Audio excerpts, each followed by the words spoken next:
Also pleased to be here. I'm glad that the conversation has moved beyond traditional unions, which allows me to connect my story of popular economy workers in Argentina, which are like physically and politically a faraway land from Canada. I started to work on particular organization, which I'm going to talk about today, for two different reasons. I first started, I was in Argentina, and with a group of people we were trying to create some sort of research unit associated with a number of shantytown movements and informal workers movements that for a number of reasons resulted quite difficult. And on the other hand, I've been doing work with a colleague, Viviana Patroni from York University. We have been asking about the relationship between patterns of growth and the quality of jobs created during periods of growth.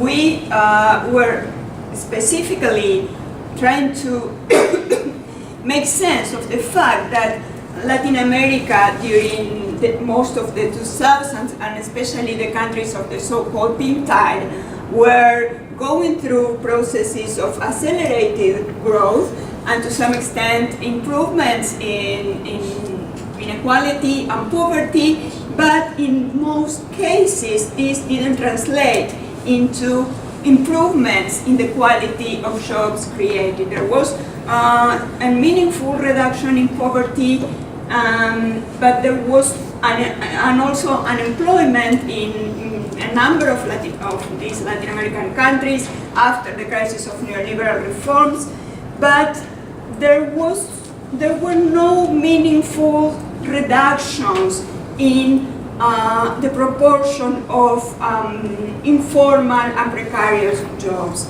Argentina, for instance, went from 40-something% of uninformal labor in 2001, 2002, which was the most critical moment of the crisis of neoliberal reforms, to 35% in the moment of, in the best moment of growth during the 2000s. And Argentina is an exception for Latin American standards, where you can find countries that have like 80% of precariousness and informality.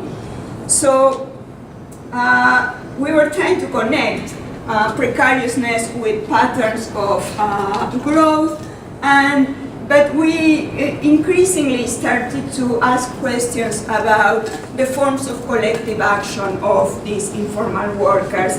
So going back to, the point is that the existence of such a large number of wageless workers, of precarious workers, raises questions about the formation of the working class and the understanding of what usually is considered the reserve army of labor, which is, at least in these Latin American cases, no longer a residual category, but like the most important space for casting new social agents whose practices may be important for challenging neoliberalism, or they may also be a way of containing social conflict. So with these premises, I want to talk about the Confederation of Popular Economy Workers, CETEP in Spanish, an organization that was created in 2011 to represent self-employed workers, recipients of workfare programs, and it has worked to gain recognition of its members as workers, to unionize them, and to break down the divide between formal and informal workers in the country. So very, very briefly, Argentina was part of this Latin American pink tide. During mid-2000s, it experienced really high rates of growth, and important reductions in poverty, but as I said before, precariousness remained and informality remained very high, and workers' gains were very unevenly distributed. But by the late 2000s, it became clear that growth was not enough to create jobs. And also by then, growth was slowing down, distributive clashes were intensifying, and the Pink Tide Compact was unraveling in Argentina and in the rest of Latin America. So it was in this context that CETEP was created as an umbrella organization to bring together workers from worker-run cooperatives. Most of them were factories abandoned by their owners or went bankrupt and were taken by workers. Then scavenger cooperatives, cooperatives of garment workers that took over illegal sweatshops, cooperatives formed under umbrella of workfare programs, street and popular market vendors, small agriculture producers, people doing care work without pay. Many of them are immigrants or children of immigrants, mostly from Bolivia, but also from other neighbor countries.